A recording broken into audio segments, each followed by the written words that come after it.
ઘટના એ રીતે બની કે સોની બજારમાં બે વ્યક્તિ છે ઓલા કરીને બે સંબંધી છે ને એકબીજાએ 200 ગ્રામ ઉછીનું આપેલો હતો. બીજે દિવસે પેમેન્ટ કરશું એ રીતે બેની વચ્ચે વાતચીત થઈ હતી. પછી 6 મહિના લગી એ ગાયબ હતા ભાઈ, એને કાંઈ પેમેન્ટ આપેલું નહીં. 6 મહિના પછી ભાઈ મળ્યા.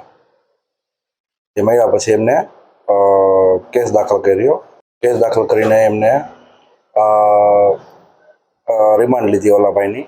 એ રિમાન્ડમાં કંઈક મને પહેલાં નથી ખબર, પછી જાણવા મળી કે અમદાવાદ હતું.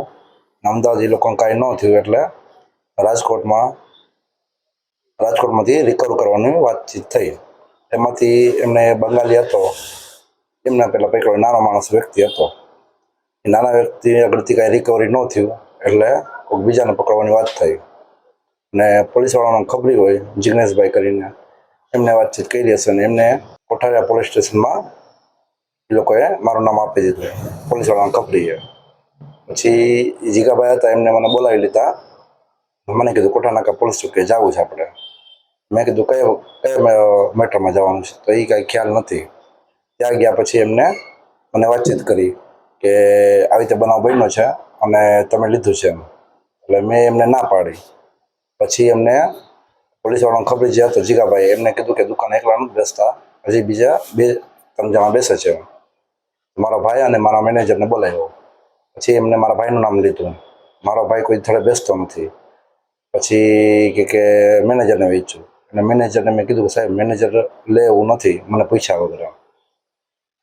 પછી ઓલા જિગ્નેશભાઈ વળી પાછા બોલ્યા કે એમની આપણે દુકાન બતાવી, અને એમને પણ દુકાન મારી બતાવી. મારા પપ્પાના નામની જે દુકાન હતી વર્ષો જૂની, એ 2012થી બંધ હતી. એ દુકાન એમને બતાવી.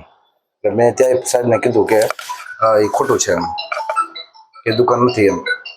પછી એ થઈ ગયા. પછી બીજે દિવસે એમને મને નોટિસ મોકલી. નોટિસ મોકલ્યા પછી હું મારા વકીલ આગળ ગયો. એમને મને આગોતરા જામીન લેવાના કીધા. આગોતરા જામીન લીધા પછી શનિવાર પછી સિગ્નેચર કંઈક કરવાના હતા. 9 તારીખે સિગ્નેચર કર્યા અને પછી પૂરું. પછી મંગળવારે, હમણાં ગઈકાલની મંગળવારે કદાચ સમથિંગ 9-10 તારીખની આસપાસ એ લોકો મારી શોપે આવ્યા, પંચનામું કરવું છે એમ કરીને. બે વ્યક્તિને સાથે લઈને આવ્યા અને બહાર વિડીયો કર્યો, અને વિડીયો ચાલુ છે એમ કરીને મારા દુકાનમાં આવ્યા. તો આ શોપ છે, ખુરશી છે એમ કરીને ખાનામાં ઘરવા માંડ્યા, અંદર આવવા માંડ્યા. એટલે મેં ના પાડી કે કાંઈ બનશે નહીં. તો કે ના, ખાલી વિડીયો શૂટિંગ કરવાનું છે આપણે એમ કરીને અંદર આવ્યા. અને કાંટો છે, વજન છે, આમ કરીને મને ખાનું ખોલવાનું કીધું. એ જ બે સાહેબ આવ્યા હતા મકવાના, અને બીજા કે એમની જોડે સારા કોન્સ્ટેબલ આવેલા હતા. અને ડ્રેસ નહોતો પહેર્યો, પોલીસનો ડ્રેસ નહોતો પહેર્યો, સાદો ડ્રેસ પહેરીને આવેલા હતા. પછી એમ કરીને એમને મને ખાનું ખોલવાનું કીધું. ખાનું ખોલીને મારો વજન ચેક કર્યો, અને વજન ચેક કર્યા પછી બિલ રજૂ કરાવવાના કીધા મને, અને બિલ પણ મેં રજૂ કરાવ્યા. બધું ઓકે હોવા છતાં પણ એમને મારી આગળથી 200 ગ્રામ લઈ ગયા. 200 ગ્રામ ગોલ્ડ, 200 ગ્રામ બિસ્કિટ હતા, એ મારી આગળથી એ લોકો લઈ ગયા કે આ જે વેચેલું હતું આ અમે લઈ જાય છે એમ.